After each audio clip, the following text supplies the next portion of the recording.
Mr. Agnew, panie pośle. Good afternoon, Minister. And whenever a Minister of Agriculture from a smaller country takes the presidency, I always like to point out that there are some countries, Great Britain included, where the industry is very big, employs a lot of people, very intense. One of the first problems you're going to come up against is this organic farming legislation, whereby a farm must be all organic or not organic. In other words, they don't want split holdings. Some of our organic farms are 400 hectares in size, and they have had to reduce the organic part of the farm because they simply haven't had customers in the recession. This legislation is going to be double or quits. They either have to go back to 400 hectares of organic or get out, and they will tend to get out. We have got to stop that dead.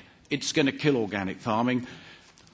As well, the proposal that organic farmers must only use organic seed, I think this is quite impractical. Organic farming is how you treat your crops.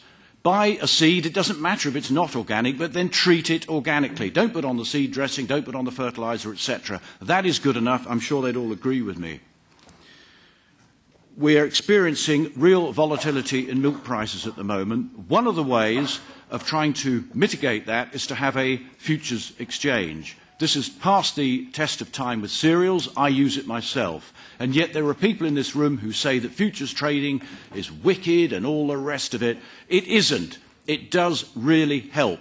And I beg you to use your influence to stop this ghastly thing called MiFID coming into practice in a few years' time. You mentioned forestry. We had a debate on this morning. I had to remind them that the EU has no say in forestry, and yet slowly they are trying to control Britain's forests. They have no right to do that.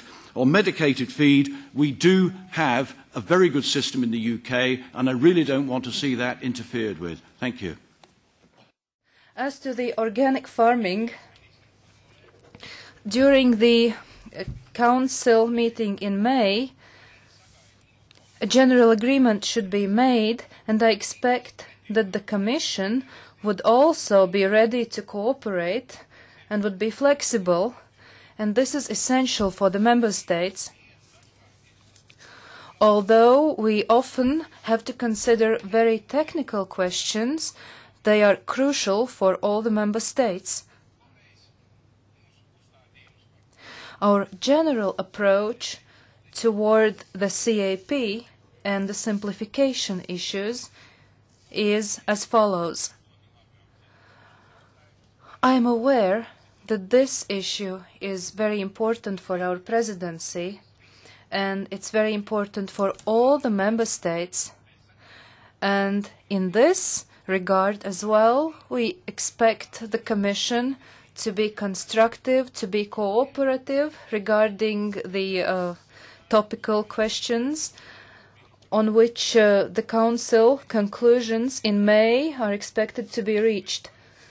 This is very important because the Council plans to draw its attention towards the delegated acts necessary for the implementation of CAP.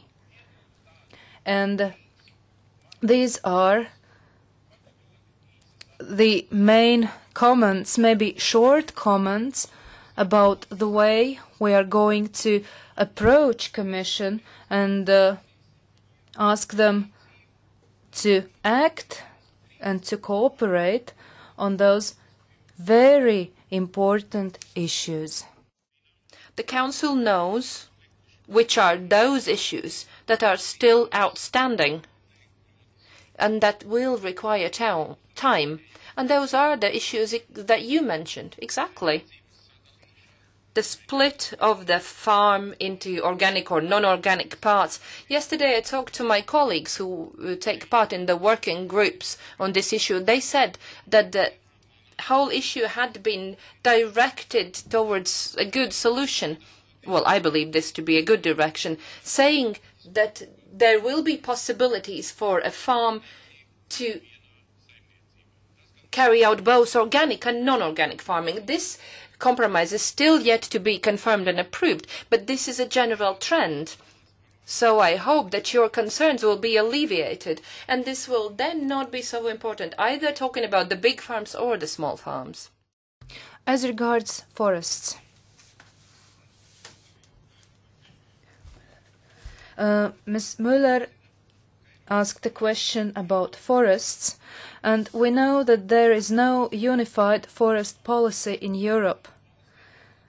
There are countries which have development strategies on forests, on long-term perspectives for forestry, and I wouldn't want to say that we are going to teach you how to do your forestry business during our presidency, but taking into consideration the fact that we have to take part in this UN forum on forests,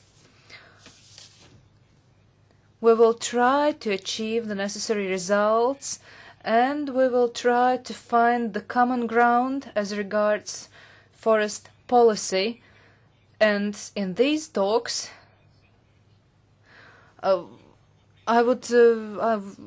during these discussions before, I will shape my report that I will present for the UN, and therefore I would like to address your concerns. No, we are not going to tell you how you should manage your forests. No,